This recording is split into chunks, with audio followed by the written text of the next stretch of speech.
Right, hello everyone. I would like today to make a video in response to a video made by Sargon of Akkad called The Age of Liberals is Over. This video is on the podcast of the Lotus Eaters. It was published on roughly the 5th of November 2025. I actually started to watch it and then I went back to find it. I had a little bit of difficulty finding it because Sargon's content is all over the place. You've got the Sargon of Akkad channel, and then you've got the Lotus Eaters, and then you've got the podcast of the Lotus Eaters. I just find it to be a little bit annoying, a little bit of a complaint, but there you go. But anyway, I thought I'd make a response video. I've been meaning to make some kind of long form response to King Sargon for a while. I'll probably spam this all over his Twitter feed in the hope that Senpai Sargon will notice me and maybe eventually come on the channel for a chat. I mean, I've been trying to invite the guy on to my channel for a conversation for years, never managed to get through to him. I have seen him go on other small channels and talk to people. I mean, I do think he's a very friendly person, so I mean, I'd like to talk to him, but unfortunately I've never been able to make it happen. I do feel it's a shame because I've been defending him for years. I've been on the internet for 10 years now. This is probably my 5th or 6th YouTube channel. I do forget. I keep getting shut down. Recently, my latest channel introduction video has just been deleted by YouTube. So maybe this channel will get shut down soon as well now. But I do keep getting shut down. But I do remember defending this guy back in the day. Back in the old days of the alt-right, when Sargon had his famous debate with Richard Spencer. And he famously said, like, do you even read Locke? And everybody on the alt-right joked, and they thought it was hilarious, and they made fun of Sargon. I didn't make fun of him. I thought he was spot on for saying that, because you should read John Locke. If you want to engage in political discourse in England or in America, you absolutely should read John Locke. And it's incredibly arrogant for people to think that just because, you know, they've been on 4chan and they've been on Twitter and they've watched The Greatest Story Never Told and they've read Julius Evola and they've read Mein Kampf, that they know everything about politics. I mean, it's just silly. John Locke is the father of modern day English liberalism. He cannot be ignored and he should be read, and Sargon was correct for telling people to read him, and everybody that's engaged in politics should read him and should understand him. And should understand what the social contract is and what the state of nature is, and be at least somewhat familiar with these ideas. I'm not saying that you have to understand all these things perfectly. I mean, I've read John Locke and I've read Thomas Hobbes. I didn't memorize it. It was a few years ago that I read it, but I'm not saying you have to understand these things perfectly, but you should know these things. And it is silly for modern day political commentators to not do their homework. I mean, people should read Edmund Burke.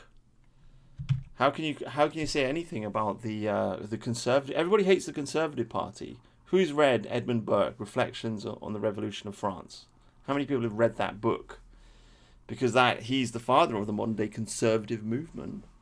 So you can't really understand what the Conservative Party is unless you've read that book. But people don't do their homework. So I've always appreciated and respected Sargon because he does his homework. He went and studied philosophy. He likes to read, and this is what we need. Western civilization is collapsing, and one of the reasons Western civilization is collapsing is because people just don't do their homework anymore. They don't read the classics. When our civilization was great, when we conquered the world, when we ruled over everybody, there was an expectation that the elites would read the classics, and there was an expectation that the upper middle classes would be reasonably acquainted with the classics. They would educate themselves. It was expected that if you manage to educate yourself and you get a good job and then you're invited to a dinner party or something, the conversation would drift into these subject matters and you would be expected to know something about Shakespeare or Milton, or maybe, I don't know, nobody watches opera anymore, but 100 years ago they were into that kind of thing. But you would be expected to know something about classical civilization and classical culture. And if you didn't, people would think you are an ignoramus.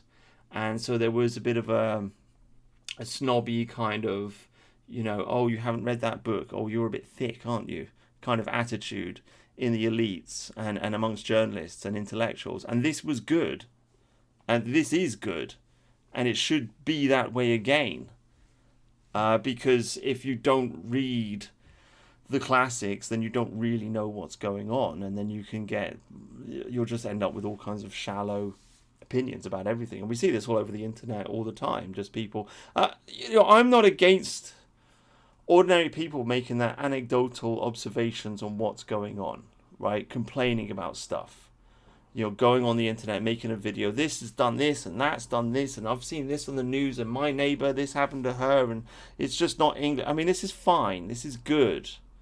It's good that people vent and rant on the internet, and it's healthy, and ordinary people should be listened to, and ordinary people's opinions should be respected, because they're English and this is their country. But if you want to really rebuild this country, you have to do your reading, and Sargon does his reading, so I respect him for that. And I've defended him for years, is the point I'm making in this rambling introduction to this video. I've been defending the guy for years. I defended him back in the old days of the alt-right, when everybody hated him, and there was this whole like alt-right versus alt-light, and it was kind of silly and stupid, and so I defended the guy for years, so I'd like him to come on the show. But I mean, whereas like other people who attacked him, like they get they get to talk to Sargon now, whereas I defended him, but I don't get to talk to Sargon. It's just not fair. I'm sorry to make a complaint at the beginning of the video, but it really isn't fair. And I do feel like one of the reasons our country is in such a sorry state of affairs is because people don't give credit where credit is due. And a classic example of this would be like the whole Tommy Robinson anti-grooming gang crowd, right? These people are banging on about the Muslims, but they hate the BNP and they hate the National Front. Now, I'm not a fan of the BNP, and I'm not a fan of the National Front, because I'm not a neo-Nazi, and I think they've done a lot to poison nationalism in this country by associating ethno-nationalism with neo-Nazism. So I'm not fans of these people. I'm not a fan of Nick Griffin. I've seen Nick Griffin make a video where essentially he just victim blames the victims of grooming gangs. He's basically said, I'm paraphrasing, but he's basically said, well, these girls, they shouldn't have been walking around the streets in their mini skirts, right? That's why they got raped. It's because their fathers didn't protect them. It's like, well, you're blaming the victim. Like, why can't a young English girl walk around the streets in a mini skirt? I mean, it's not good behaviour, but it doesn't really mean she should be kidnapped and hidden on some council estate and raped by 30 or 40 Pakistani men, does it, Nick Griffin? Okay, so I'm not a fan of Nick Griffin or the BNP or the old like neo-Nazi Muslim alliance, which we've seen rear its ugly head in recent years because of the Gaza conflict. And obviously the Nazis, they hate the Jews, and they make the mistake of thinking, well, the enemy of my enemy is my friend, therefore let's ally with Muslims against Judaism. And so you got neo-Nazis like marching down the streets with Palestinians who hate us. All right, so I'm not a fan of all this nonsense. Obviously, why has this occurred? Because Hitler was sympathetic towards Islam. Why was Hitler sympathetic towards Islam? Because in the First World War, Germany allied itself with the Ottoman Empire. You see, this is why you pull back the hood on National Socialism. There's always been this old alliance there. But anyway, I'm going on a massive tangent. The point I'm trying to make, my dear friends, is that I'm not a fan of the BNP or the National Front, but I give respect where respect is due. And they were talking about grooming gangs before anybody else in this country, right? Does Tommy Robinson recognise this? No. Right? Do any of the modern day commentators recognise this? No. If they did, if they gave respect where respect was due, if they were capable of saying, we disagree with the BNP about all these subject matters, but they were right about that, and we should have listened to them. If they had the humility to be able to say that, then maybe the narrative would be 2 or 3, 4, 5 steps further than it is now. See what I'm trying to say? And I just feel like we're in a stage of conversation now where obviously Sargon is essentially an ethno-nationalist now. Connor Tomlinson's an ethno-nationalist. I've just seen a recent video. He says he wants England to be majority white and English. So ethno-nationalism has basically gone into the mainstream, and it's basically sort of disassociated itself from neo-Nazism. Sort of. Not explicitly, because everyone's just avoiding the subject matter of the Second World War, but it's everyone's basically saying, look, English is an ethnicity. So that is an ethno-nationalist position.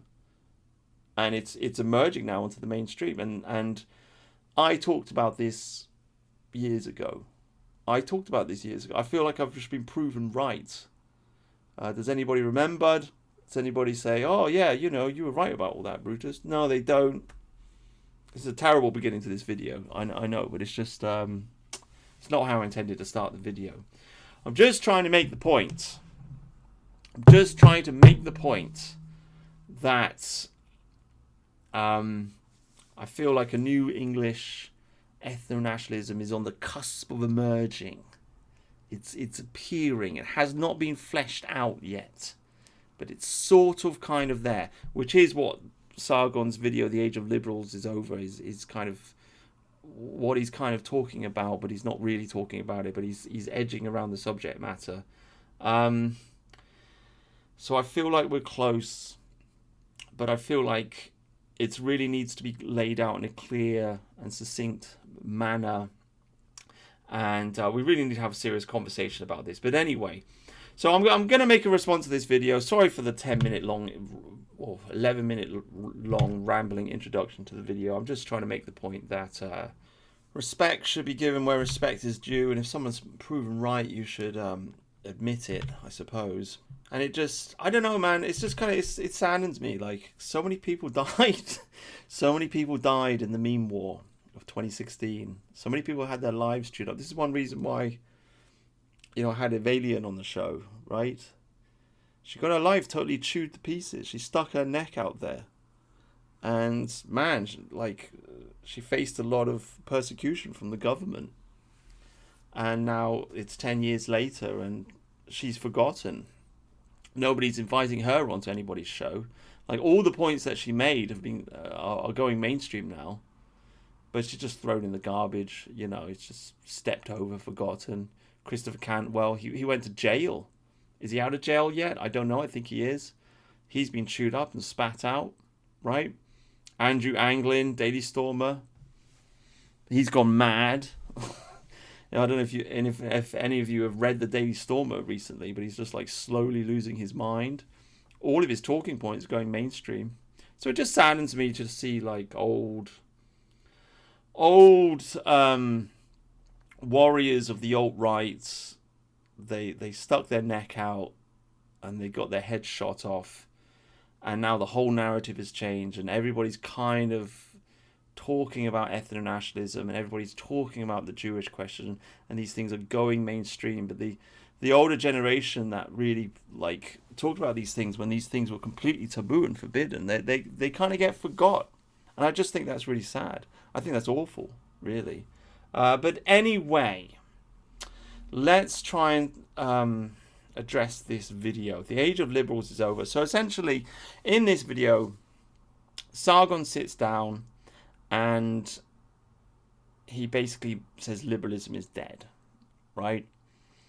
And he basically makes a mistake, in my opinion, a philosophical mistake. He says that he says that we live in the age of the social contract, right? Political social contract. The political social contract is the foundation for the world in which we live, which I agree with.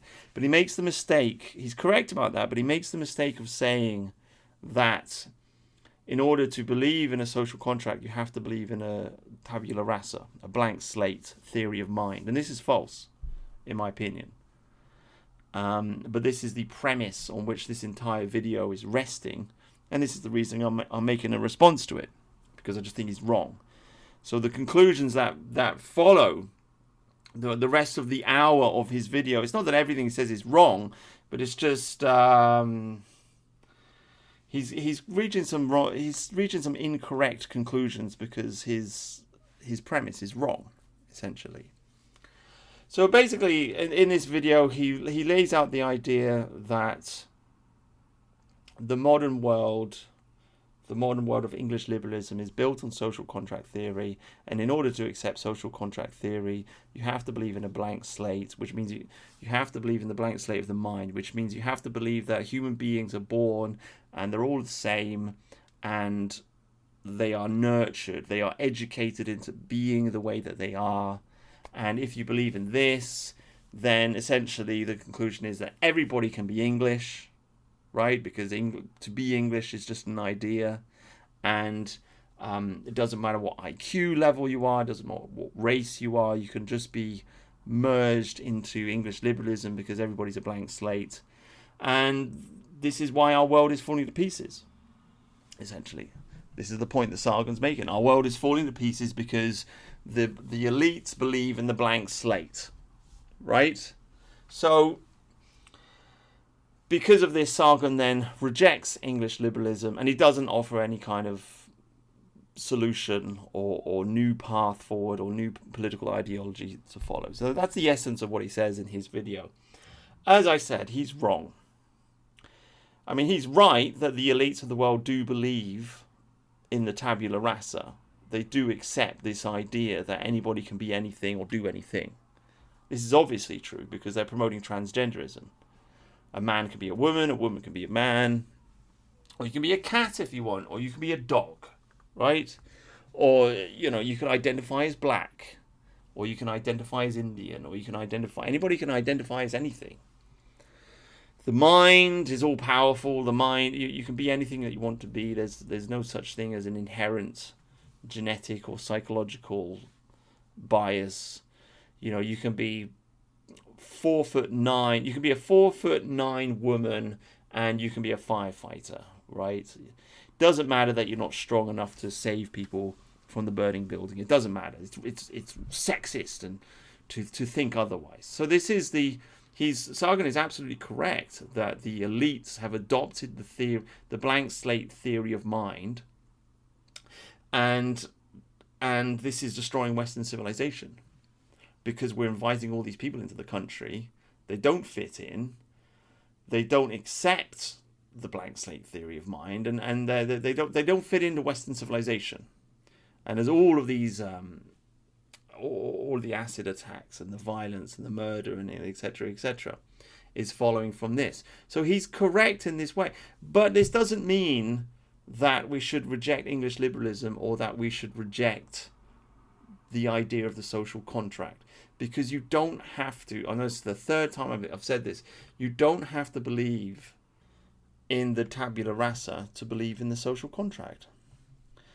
And this is a schoolboy error coming from Sargon, to be quite honest with you. But if people don't know what the social contract is, essentially, it was first articulated by Thomas Hobbes. He wasn't the first, to be fair. You can read the Wikipedia page on the social contract. It goes way, way, way back. But in the English tradition, it was Hobbes who first promoted the idea in his book Leviathan. Hobbes was writing in reaction to the English Civil War, so he saw a lot of carnage, a lot of bloodshed. He had to leave the country. I think he was hiding in France. And he wrote his book Leviathan, and in his book he basically says that man lives in a state of nature. Life in a state of nature is nasty, brutish, and short. A state of nature means a state in which there is no government. It's essentially an anarchy. This is very bad because everybody's attacking everybody else and you're not safe, essentially. And so Hobbes said what happens is people come together, they form a social contract, and they accept the rule of the government. They accept the rule of the king. And the king, they give their sovereignty to the king. Now the king has sovereignty and he imposes control on the people. That is the way that Hobbes presented the social contract theory. Later on, John Locke used the same theory, but he promoted, instead of having a king, he said, let's have a democracy instead, right? And John Locke also promoted the idea, he also had a theory of mind, and he also had the blank slate theory of mind. So he combined these two ideas together. This is probably why Sargon is saying, if you believe in social contract theory, you have to believe in a blank slate of mind. Well, that's the way that John Locke slanted this thing. But Hobbes came before Locke, and Hobbes did not explain the social contract theory in that manner. And in fact, as far as I understand it, Hobbes did not have a similar blank slate theory of mind. He said that people are born. He had a kind of like. He said that people are. I don't know if to say they were born bad, but that people were born with their various different inclinations. So the point I'm trying to make. Okay, I know maybe I'm not making this point very well, but I'm going to kind of soldier on. The point is, the social contract is all about sovereignty. Okay, right? 20 minutes in, I've finally made my point. It is not about having a blank slate theory of mind. The social contract is about sovereignty. What does sovereignty mean? Well, who's in charge? Right? Who has the power of life and death is what it boils down to. So Hobbes is arguing, in a state of nature, when man is against man, everybody's fighting each other, then everybody has their individual sovereignty, nobody's in charge, and so everybody's killing each other, and it's awful. So what the people do is they make an agreement, and they give their sovereignty to the king. Essentially, they give the king power of life and death over them, which means they give the king the ability to rule over them and to execute people if they break the law, essentially. So they give their sovereignty to the king. That's what it's about. It's not about, I don't know, I just don't really understand like what Sargon's trying to say here. It's almost like he's trying to say, like, in the state of nature, everybody's racist, and then there's a social contract, and then from that point onwards, they believe that they believe in the blank slate theory of mind or something like this. I mean, that's just not the case. That's not the idea, and this is a schoolboy philosophical error. Because anybody that knows Hobbes and knows Locke knows that Hobbes believed in the social contract, and he promoted the idea before John Locke came along. So I really don't know why Sargon's made this video, to be honest with you. I don't know why he's made this video. I mean, I like Sargon. I'm a fan. But this is just silly. And, I mean, that's about it. To be honest with you, like, Sargon's video is 1 hour, 16 minutes long. It's the philosophical bit is right at the beginning, and then he just gives lots and lots of examples of the violent acts that are being committed against us by foreigners. But that is the salient point. He has made a mistake. He has equated liberalism with the blank slate theory of mind. This is a mistake. It may have been the way that Locke presented the idea, but the idea of the social contract itself is not dependent upon a blank slate theory of mind.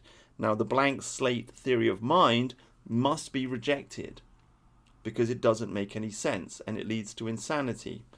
But that does not mean that we have to reject the theory of the social contract, right? And in response to all this, you may say, okay, Brutus, well, why do you care so much? Why is this important? Who cares? Well, first of all, Sargon's not offering any kind of alternative here. So what are you doing? We're tearing up the British political system. We're tearing up English political philosophy and replacing it with what? With what? Julius Evola? Right? Elon Musk's technocracy? National socialism? Right? What's going on here? And I'm sorry to be a bit of a conspiracy theorist, but as I say, I've been on the internet for 10 years making YouTube videos. And I remember a similar thing kind of happening in the early days of the alt-right. I remember in the early days of the alt-right, there was a lot of manosphere influence. There was a lot of libertarian influence that people talk about the libertarian to alt-right pipeline.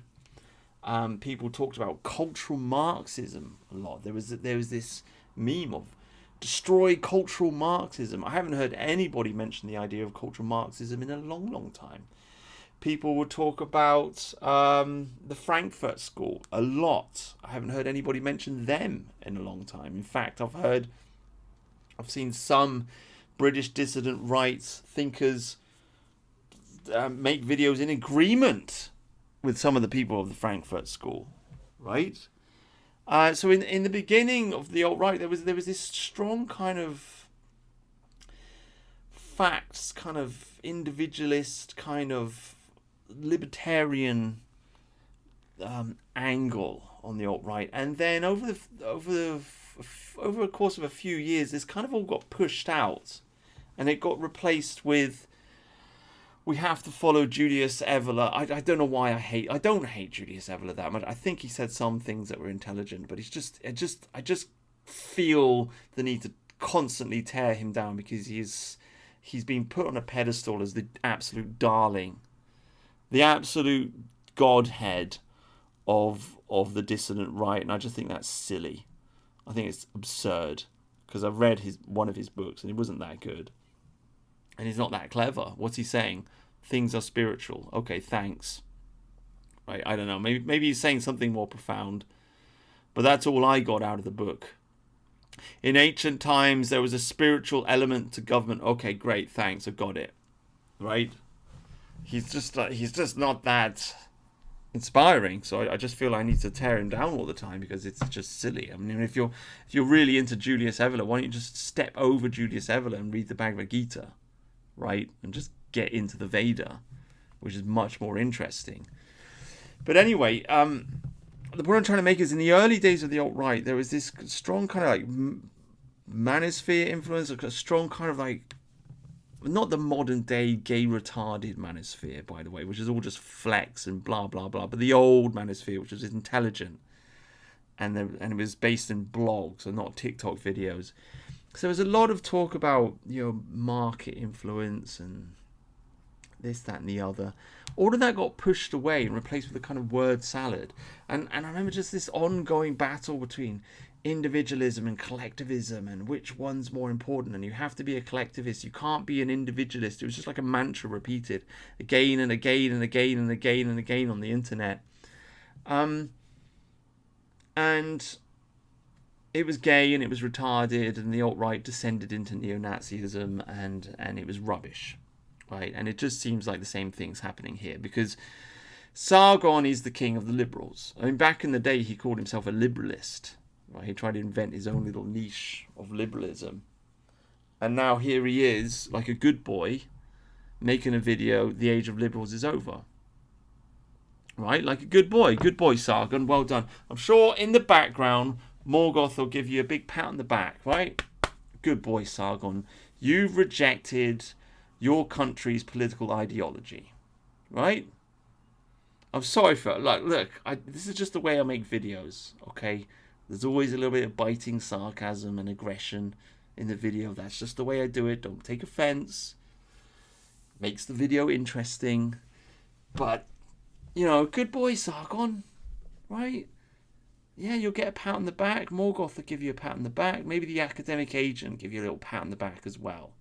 Now you're a good boy. You've trashed English liberalism. And English liberalism is bad because England is bad because England built the British Empire. And empires are bad because it's imperialism. And imperialism is capitalism. And capitalism is bad because we should be socialists. And we should follow National Socialism and German nationalism, right? And so we need to tear England down. And we need to tear down English individualism. And we need to embrace Germanic collectivism and National Socialism, right? Am I wrong? Am I a bit of a conspiracy theorist here? Am I just like, is this nonsense? I just don't think it is. I mean, I believe in hierarchy. Essentially, I believe in hierarchy. And what I mean by that is James Bond is the world's #1 sex symbol, which is great because he's English, or at least he's British. But it does tell you something about how Britain is still the number one, in many ways, the number one cultural force in this world, or at least one of the dominant cultural forces. So James Bond is the number one sex symbol. The Beatles is the greatest band ever. Shakespeare is the greatest playwright ever. All of these things are important because they make, culturally speaking, they make the story of our country very, very important. They gives us an incredible soft power. And so if you want to understand any kind of group or any kind of organization or any kind of political movement, you just got to look like, who's their darling? Everybody's got a darling. And in the dissident right, it's Morgoth, right? It just is in the background. It kind of like AA was there for a little bit, but he's been nudged aside because he's making a complete twat out of himself by making a series of videos waging war against, like he's declared himself to be centre left. I don't know why he's decided to commit suicide in this manner and wage war against his fan base. I think the younger generation of Zoomers that are coming through are just completely fed up with him, which is brilliant. At last, people have seen through that complete charlatan. Again, to come back to my point that I started the video with, right? People don't give respect where respect was due. I was against the lockdown right from the beginning. I was against the lockdown. I was against the vax. I was against the vax before they even said they'd make a vax. Whereas many of the leaders of the dissident right supported it. They supported the lockdown. They supported the vax. Right? Now they've all been proved wrong. Does anybody give me a pat on the back? Well done, Brutus, for standing up for liberty. Do I get a pat on the back? Do I get a thank you? Right? The academic agent supported the lockdown, supported the vax. And he's got thousands and thousands of followers. Where are my thousands and thousands of followers? Right? I'm sorry that this video sounds a bit jaded. Obviously, I've got a massive chip on my shoulder, but it's just like, how do these stupid people get away with it? I mean, they just prove themselves to be wrong. They make fools out of themselves. And there's just no consequence. Because they're famous. And fame is a good in and of itself. Right? If you're famous, then your opinions matter, apparently. Even if you are completely wrong about everything. Right? And so they just keep going. And change their... It's like Piers Morgan. Everybody knows he's a complete idiot. And a mong. And yet, well, he's famous. It's Piers Morgan. So, you've got to listen to what he's got to say, haven't you? Well, why? When he's an idiot. Do you know what I mean? Do you see what I'm trying to say here? But anyway, the point I'm making is there's a hierarchy, and in the dissident rights, do we even call it the dissident right anymore? What is the internet right? The British internet right? What is this collection of people? I don't know. But in the British internet right, he's the darling, and he doesn't believe in England, and he doesn't believe in English liberalism, and he doesn't believe in the British Empire, and he loves Julius Evola. So there you go. It's Morgoth and it's Julius Evola, and it's secret neo-Nazism still at the top, right? At the pinnacle of cultural dialogue, hidden away. I mean, maybe I'm just being crazy. Maybe I'm too much of a conspiracy theorist. But here we have Sargon himself, the leader. The guy's an icon of political discourse on the internet, right? He's not just like one of the biggest names in British internet discourse. He's one of the biggest names in America as well. I mean, he's very, very famous. And he's famous for being a classical libertarian, an English liberal, and he's just rejected it. He's just thrown it in the bin. He's just made a video throwing it in the bin. English liberalism, nah, it's rubbish, mate. Social contract theory, nah, it's rubbish. We'll get rid of that. We'll tear up our roots. Yeah? It's only been like 500 years that we've been, well, it's not 500, 400 something years, right? Following Hobbes and Locke. You know, we just tear all that up. Don't say what we're going to replace it with. We'll just tear all that up and throw it away. Right?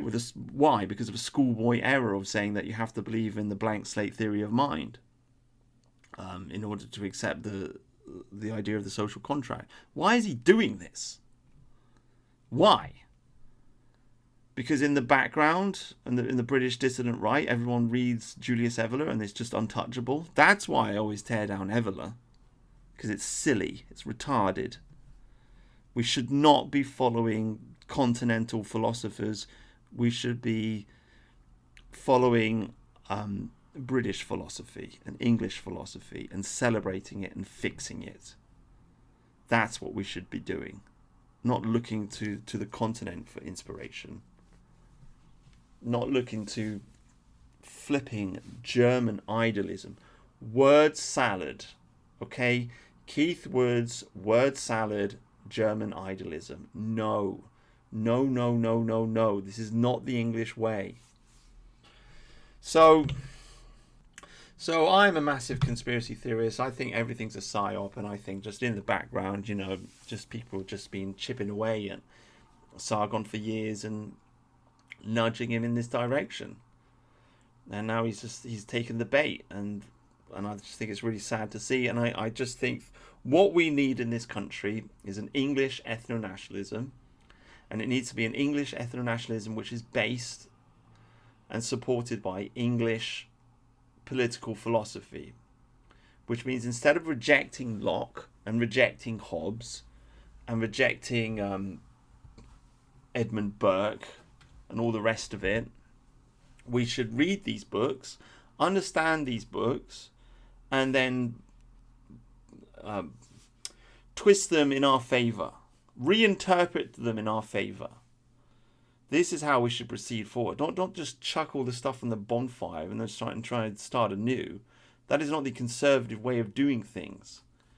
What we should do as Englishmen is we should return to the same field. Every generation of Englishmen should return to the same field, the same glorious field of English literature and English philosophy. We plough the same field and we reap another harvest.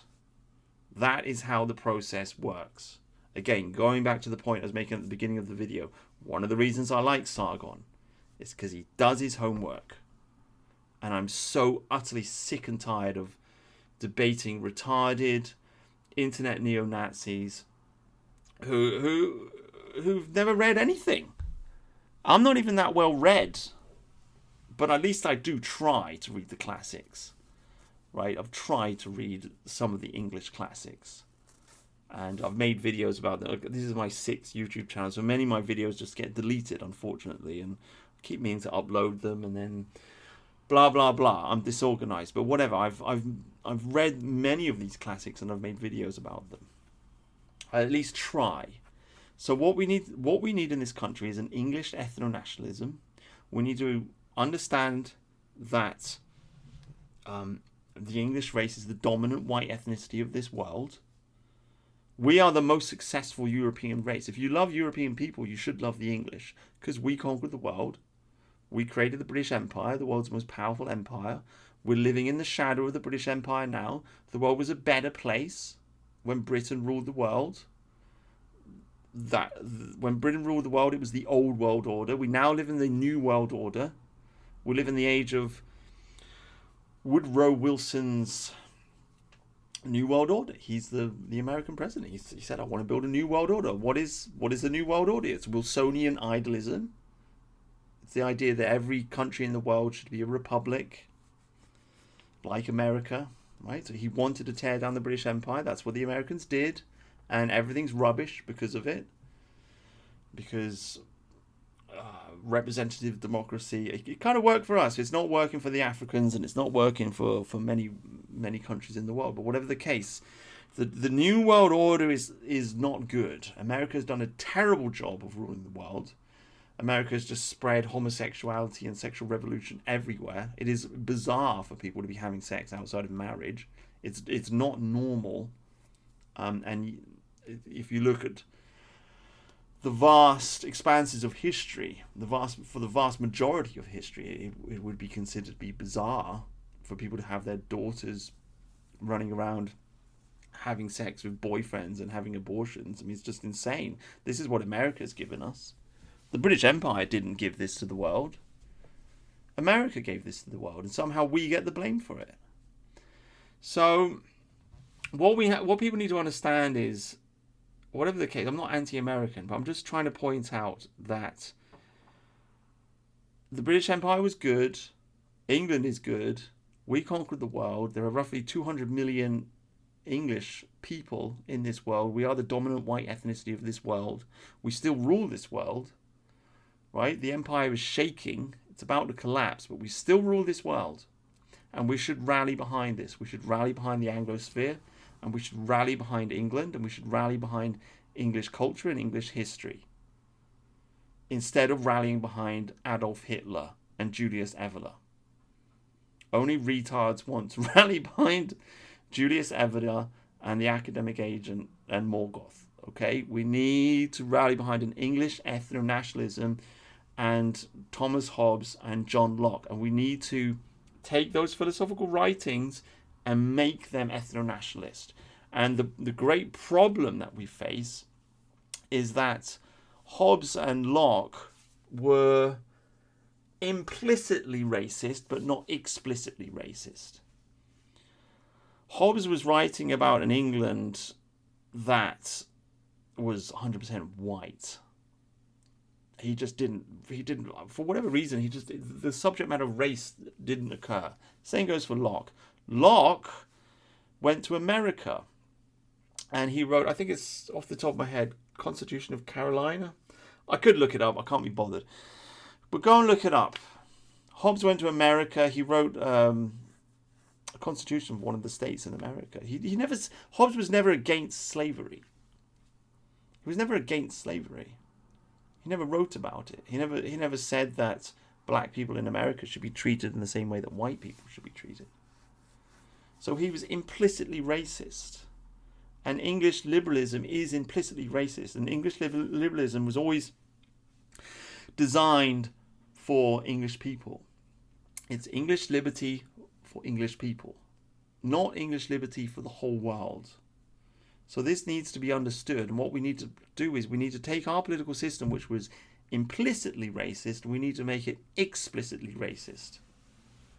And we need to fix it, instead of tearing it all down and trying to build something else or replace it with something else. Because power abhors a vacuum, and the intellectual sphere abhors a vacuum as well. If you just throw John Locke in the bin, what's going to come in and stand in its place? So, in my mind, there have always been problems with social contract theory because, it's a theory based on something that never happened. Okay, there was never a state of nature at any point in history, and nobody got together and just agreed that we're going to have a contract. In my mind, I think we should take Athelstan as the social contract. We really need to start talking about Athelstan more and more and more. He needs to be our founding father, because he is the founding father of the nation. He is the first king of England. He's the first king that declared himself to be English. Right? It wasn't Alfred the Great. It was Athelstan. Most people don't even know his name. Go out in the street and ask the average bloke who the first king of England is, and they won't know. But it was Athelstan. So in my mind, that was when the social contract was forged. Because we can't. I mean, I agree in part with well, not with exactly with what Sargon's problem, but with people when they criticize Hobbes and Locke and social contract theory, and they say, look, it's all esoteric, it's not connected to reality. I agree, this is a huge problem, but I think it should be salvaged by connecting it to reality. This is one of the reasons why I like Burke so much, because you read Reflections on the Revolution of France. He's essentially just commenting on something which is happening in real life. So everything that he says has more power because it's connected to reality, you see. So I think we need to connect social contract theory to reality by saying that the social contract was formed when Athelstan became king. That's it.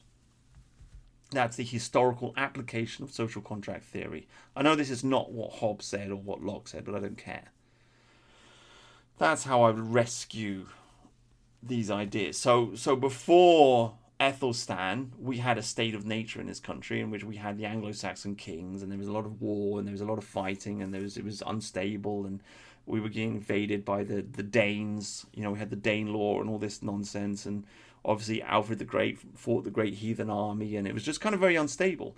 Athelstan came along, established England as a nation state, and brought stability and peace. That's the social contract in our history. So that is my proposal. I know this is 45 minutes into the video. I don't know if Sargon's ever going to watch this and make it 45 minutes through. But there you go, mate. I'm handing it to you on a plate. That's the social contract theory on which English liberty should rest. We accepted Athelstan as our king. What is the duty of the king? He protects us from the invaders, essentially. That's the first duty, protect us from invaders. Second duty, protect us from us killing each other, internal strife. And that's it. And the king must have, by the way, sovereignty. What does sovereignty mean? It means power over life and death, in my opinion, anyway. In many ways, you could say our current government's just given up the social contract because they've taken away the death penalty, which is why we're falling back into anarchy. I mean, am I wrong? I'm not wrong. Why did Axel Rudokabana happen? Why did that happen? Why did this Afghani guy stab the walker, the dog? There was the guy who was walking his dog down the street. Why did he do it? Because there's no death penalty. They know they can get away with it, and so they're committing acts of extreme violence, and the country is falling into anarchy. So the country is falling into anarchy because the government essentially has given up on sovereignty. The government is no longer sovereign, because what does it mean to be sovereign? Well, it means that the king has the right to kill people that break the law. That's my real, that's what it really, really comes down to, in my opinion. It's the power to enforce the law, which means the power of life and death. So that's why we're living now in an anarcho-tyranny, essentially. But I would root social contract theory in Athelstan, and I would not reject John Locke, and I would not reject Hobbes, and I would try to fix our English political system instead of tearing it up and throwing it away. And I mean, for people that are watching that don't know, I think we should just start. We should start with the rallying cry of English liberty for the English people. I just think it's silly to reject the idea of liberty. Nobody wants to be a serf. Nobody wants to go back to feudalism. Nobody wants to live under a fascist dictatorship. I'd be willing to accept a temporary fascism of a sort, a temporary dictatorship of a sort, in order to clean out all the bad people, right? Clean out all the foreigners and etc., etc. Sure, but not as a permanent feature of life. I mean, this is the other thing. I just think, because Sargon's talked, I know Sargon knows about this, and he kind of touches on it in the video, but there is a fundamental difference. Everybody has to understand Alan Macfarlane and the origins of English individualism. This book completely blew my mind away. I came across this because I was watching the Lotus Eaters, and because Raw Egg Nationalist was on the show, and he was talking about the book, and so I read it, and it's blown my mind away. And Sargon knows this, but what does Alan Macfarlane say in the book? Basically, he says that in ancient Anglo-Saxon England, it's not Anglo. He goes all the way back to the 13th century, but in the medieval period in England, the men of England had absolute ownership over their property. And so they were able to deny their inheritance to their children. By the way, it's something which John Locke talks about in his 2 treatises of government. Right, one of the first thing he mentions is he's talking about property ownership, which is what all that book is all about. So it's all really, really based on Anglo-Saxon modes of behavior, our ancient anthropological way of living. But essentially, in the medieval period, the men of England had absolute ownership of the property. They could alienate their children from the property. This is the foundation for English individualism and English capitalism. Why? Because it means that the sons would leave home at a young age and they would go and they would work and they would make money until they could buy their own land. They would buy their own land and then they would get a wife, and then the process would repeat itself. So it meant you had a labour market. You had people moving around looking for work. And you had a land market. You had people buying and selling land. This is different to the way that the Indians live, or the Chinese lived, or other people on the continent lived. Other people, other white people, not just brown people, but other people lived in more of a communal lifestyle. So they would have a clan-like lifestyle where you have several members of the family living on the same piece of land and a communal ownership of the land. So the father would not be able to kick his sons off the land because the sons would own the land along with their cousins and so on and so forth. And so you would have a limited labour market and you would have a limited land market. So you wouldn't really have capitalism. You'd have a communal society. You'd have a communist society, for want of a better word. A socialist society. And in societies like that, everything's more collectivist and more conformist. So this is the fundamental distinction you have to understand. Everybody must understand that we, the English, lived in a different way. We always had a nuclear family. And fathers always had the ability to disinherit their sons. This is why we are the way that we are. It's also why we have late marriages. This is why, I advocated for this in the past because I thought this was how we lived in the medieval period. I've said in the past that we should go back to teenage marriages, but this is a mistake actually. Women in England have always got married in their 20s because the men have got married later because the men have had to work for a decade to make enough money to buy land, right? It's interesting. Actually, David Graeber, he doesn't talk about this at all, but it's just the idea is popping up in my head because I just recently made a video about David Graeber's bullshit jobs. But he does mention that in the old days, you would only work for somebody else so that you would make money so you could buy your own land, right? The idea of a lifelong job was just unheard of in medieval period. Or before the industrial age, it was commonplace. You'd be an apprentice. You'd be a servant, essentially. You'd work for somebody else until you're trained in your skill, or until you've bought enough land, but you've accumulated enough money to buy your own land or to start your own business or whatever. But the idea that you'd be at the age of 50 working for somebody else was alien. So we're much more servile as a population now than we were before. But anyway, that's a slight tangent. All these things start to click into place once you understand Alec McFarlane and how we used to live in the old days. It's like, oh, okay, I understand.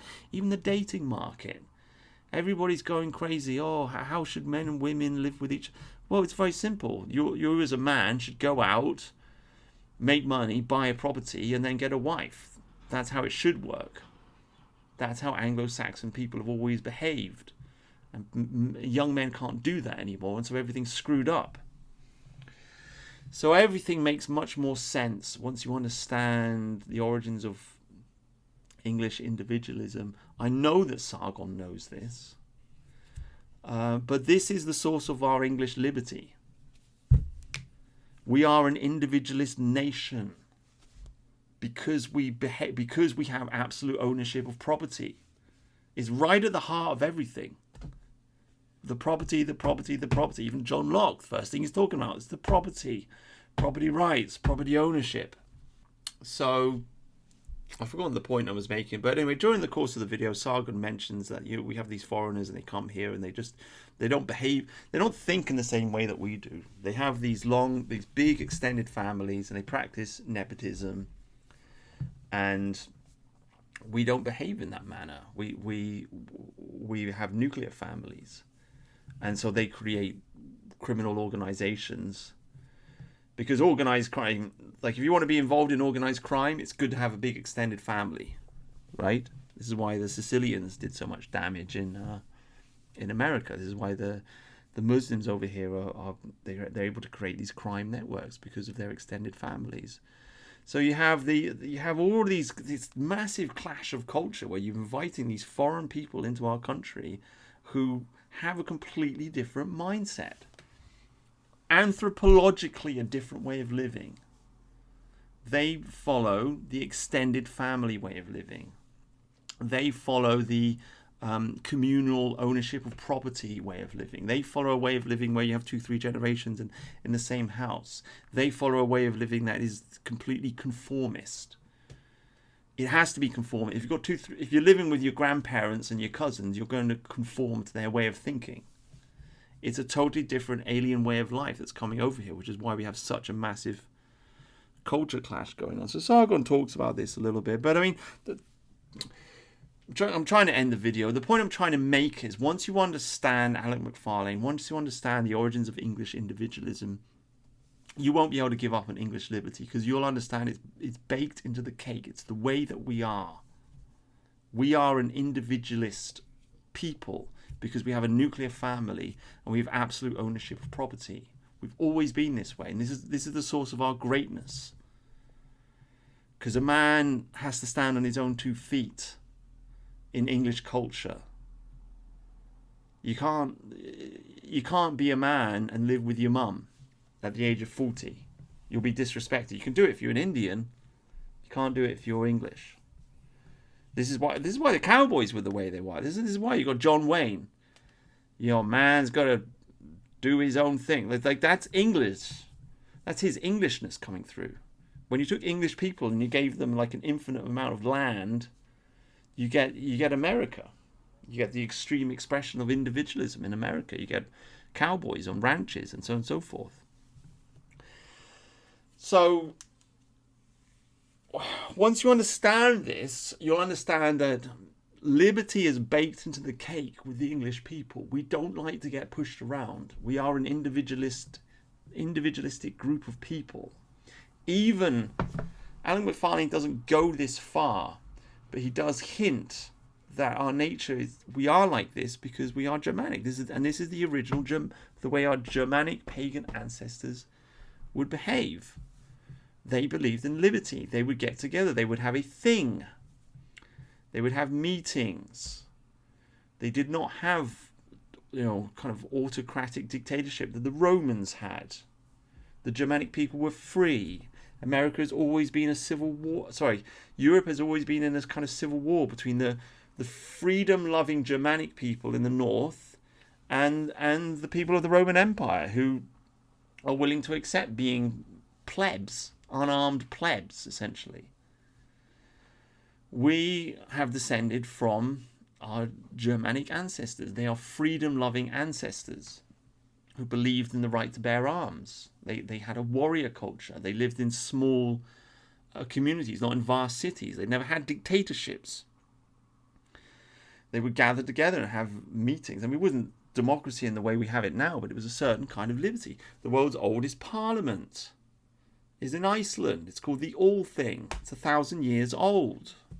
Now, Hobbes and Locke never talked about this because they were living in a very Christian age, and so they talked about Rome. The founding fathers of America, they were inspired by Rome because they were Christian, and it was unpopular or unfashionable or unheard of to appeal to your Germanic pagan ancestors. It would have been strange to frame the arguments in that way, but nowadays we should know this and we should understand this. We are a Germanic people. We trace our heritage back to Odin and to Woden and to the free Germanic people of Scandinavia and of Denmark, the Angles and the Jutes and the Saxons and so on and so forth.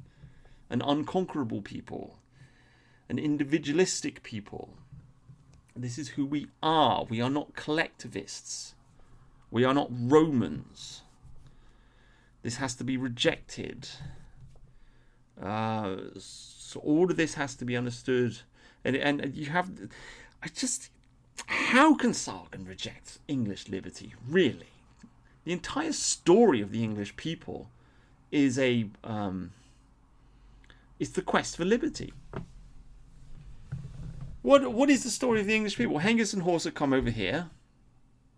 Aethelstan finally forges a nation. And then what happens? The Normans come over. And the Normans bring the Jews and the Jewish tax collectors. And they push us into tyranny, Norman tyranny. And we've been fighting against that tyranny ever since. The Magna Carta was all about a rejection of Jewish tax collection and Norman tyranny. The quest for the creation of Parliament. It's all been this push to regain our Saxon liberty. English liberalism and English liberty has been the story of this country for the last 1,000 years. And now Sargon's rejected it because he wants to be popular with some anonymous people on the internet. It's just absurd. It's absurd to turn against this river of history. It's a mistake. So that's an hour. I'm not going to ramble on for too long, but I've talked about this before. People have watched this channel, watched my videos. I'm basically reiterating things that I've said before. We need an English ethno-nationalism, and this ethno-nationalism must celebrate English liberty and English liberalism. I'm very upset that the left wing has managed to steal this word from us. All of these Americans are sitting around talking about liberals this and liberals. I'm a liberal. I believe in liberty. I believe in freedom. I think you'd be hard pressed to convince Englishmen to give up their freedom. But maybe the younger generation will buy it because they all live with their mums anyway, don't they? So maybe it's time for Germanic collectivism, right? Maybe we're just going to have to go through that because the country is in such an awful state of affairs. People are going to vote for communism, aren't they? Right? And that's it. English liberty will die, I suppose, for a couple of centuries until maybe it comes back again. I don't know. But whatever the case, that is my opinion. I don't think that liberalism should be rejected. I think all that should be done is we should just stop women from voting. That's the mistake that we made. We built a great civilization, and then we gave women the vote, and now it's all been destroyed. Anyway, thank you very much for listening. Goodbye. Good night.